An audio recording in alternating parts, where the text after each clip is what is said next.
Alrighty, and my final theory I've titled Hot Wheels Error Theory. Hello and welcome to the Study Garage. Today I have my final video here with the Ferrari Daytona SP3. I know everyone has already seen this set, they've seen the reviews, they've heard opinions had about it, but I have one more video I'd like to share with y'all, and that is 4 reasons why I think this car right here is actually way better than some people are giving it credit for.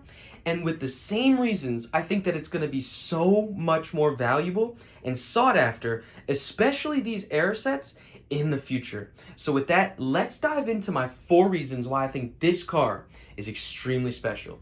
Let's dive in. And real quick, before we get into the video, let me say, if you like today's content, please consider giving me a thumbs up. And if you like the content, definitely consider subscribing to the channel. We have much more content just like this and much more planned coming to you. So with that, let's get back to the video. Alrighty, and the first of the 4 reasons is a combination of the fact that they sold a book with this car and that this car is so new. So, with it being so new, and them releasing this book with it, it's almost as if LEGO was given exclusive access to build and showcase this car in ways that no other company has before. There are no real models on this car. There's not even real solid pictures of this car's engine bay. After building this car, I realized there's a couple of things about the engine bay I'd like to fix myself, and I looked up Ferrari SP3 Daytona engine bay, and there are literally no pictures anywhere. This book and this model and this little stand with the specs is literally the best showcase this world has of this car right now. So when people look back on the history of this car, they're gonna think, it's weird that LEGO, a toy company, was given exclusive access to basically reveal this car in a more intimate way than anybody else. The fact that you can see design elements and these curves and all that. It's just wild. So with that, let's go to reason 2. Alrighty, and the second reason that I think this car is so special has to do with its symmetry in asymmetry. There's a detail on the left side that's different from the right, and different from the right than on the left. And that is these amazing, beautiful wheels. Look at the way that these are cut inwards this way. Let me take you around the car. They're facing forward, right? Facing forward. 2 different sets of wheels for each side of the car.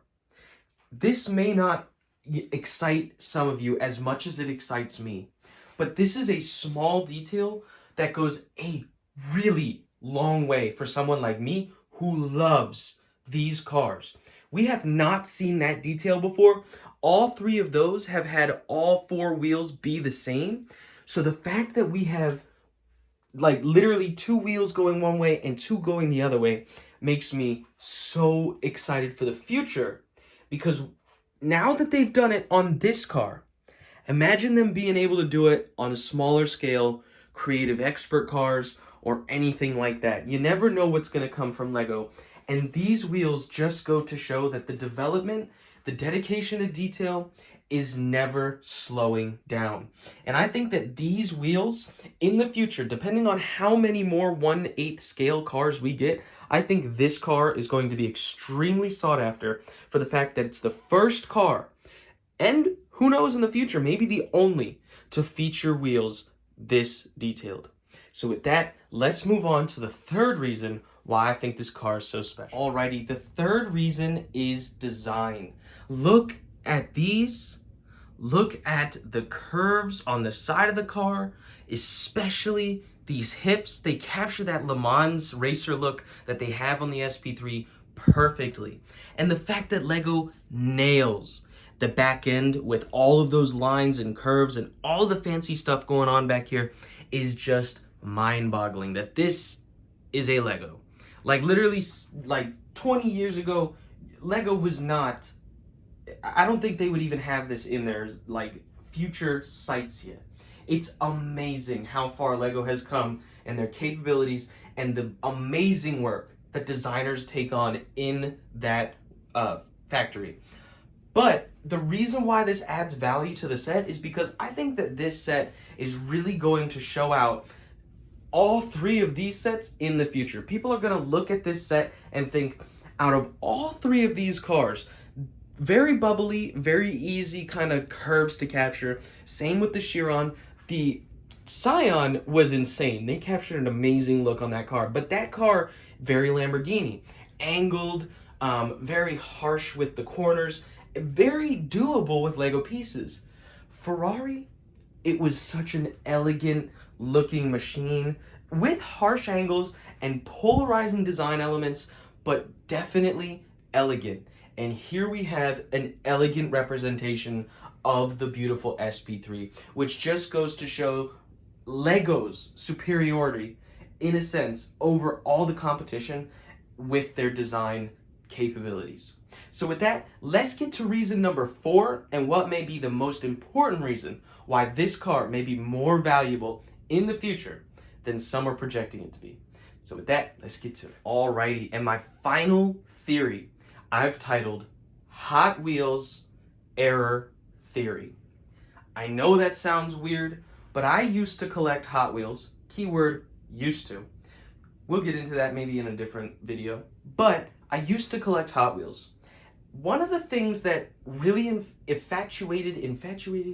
really excited collectors, I'll just use excited collectors was error cars.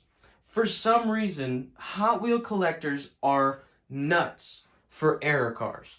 There's just something about Hot Wheels messing up, Mattel messing things up, that gets those collectors paying top shelf resale money. And it got me thinking about this set here. There are a few things in the zeitgeist of what I collect. You have never seen the other side of my room. Maybe you will, and I'm talking about this room. There's a whole other side of this room, and it has a completely different collection. And in that collection, there's things where if it comes out looking wrong, or if it's an error thing, it becomes so much more valuable due to the fact that errors in toys are usually fixed right away.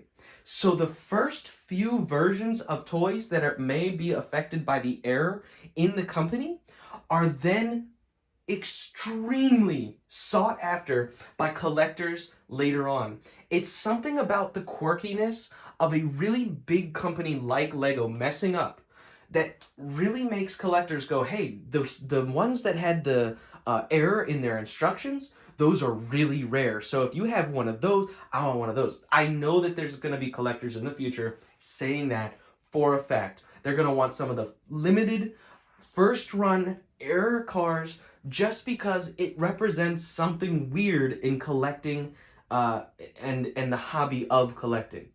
But I know that's not going to be the sense for everyone, so I know that it may be hard for some to understand that, but I truly believe if you were one to get one of these error sets, one that had that error in the instruction book, you may be looking at some real profitability later, especially if you keep it in its box and then maybe buy a second one. That is not financial advice.